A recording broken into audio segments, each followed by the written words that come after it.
আল্লাহ বললেন তোমরা আমার কাছে চাও আর বলো রব্বানা হাব লানা মিন আজওয়াজিনা ওয়া যুররিয়াতিনা কুররাতা আ'য়ুন ওয়াজআলনা লিল মুত্তাকিনা ইমামা।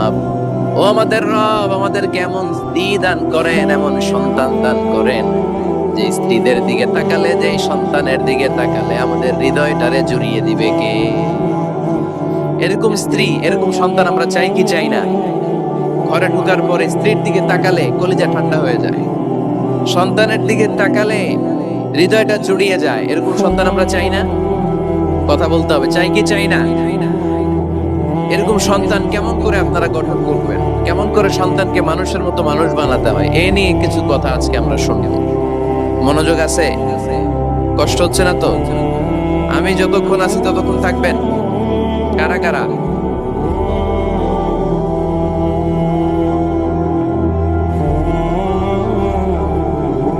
মাশাআল্লাহ,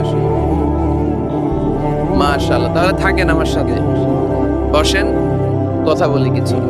আসলে এগুলো খুব জরুরি ওয়াজ। কি করে ফ্যামিলি ঠিক করবেন, কি করে দাম্পত্য জীবনটাকে সুখময় করবেন, কি করে সমাজটাকে ভারসাম্যপূর্ণ করবেন, কি করে ছেলে মেয়েদেরকে মানুষের মতো মানুষ করবেন, এগুলো জানার দরকার আছে না নাই? এর কারণ আমি প্রায়ই বলি, খেয়াল করে শুনেন, খুব জরুরি কথা। এদিক সেদিক তাকানো যাবে না, সময় কম। আমার দিকে তাকান, আমার দিকে তাকান।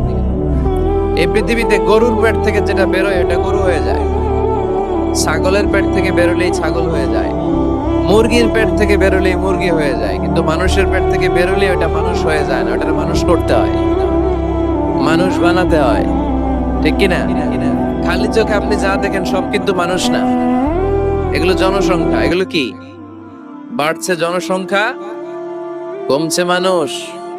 এজন্য আমরা আমাদের ছেলে মেয়েদেরকে মানুষের মতো মানুষ বানাতে চাই, ইনশাআল্লাহ। পড়েন। এখন কিভাবে মানুষের মতো মানুষ বানাবো? অনেক মা বাবা ছেলে মেয়েদেরকে নিয়ে উদ্বিগ্ন, আমাদের কাছে আসে, হুজুর কি করব ছেলেটারে নিয়ে, কোন প্রতিষ্ঠানে দিব, কিভাবে মানুষ করব হুজুর একটু বলে দেন। এরকম উদ্বিগ্ন অভিভাবক আছে না নাই? সব বাবা মাই চায় ছেলে মেয়েদের উজ্জ্বল ভবিষ্যৎ। কোন বাবা মা চায় তার ছেলেটা টেন্ডারবাজ হোক? উত্তর দেন। কোন বাবা চায় তার ছেলেটা চাঁদাবাজ হোক, তার ছেলেটা ধর্ষক হোক, এসিড নিক্ষেপকারী হোক? না, চায় না। সব বাবা মাই চায় তাদের ছেলে মেয়ে মানুষের মতো মানুষ হোক। আজকের এই চমৎকার দুপুরে, চমৎকার অপরাহ্নে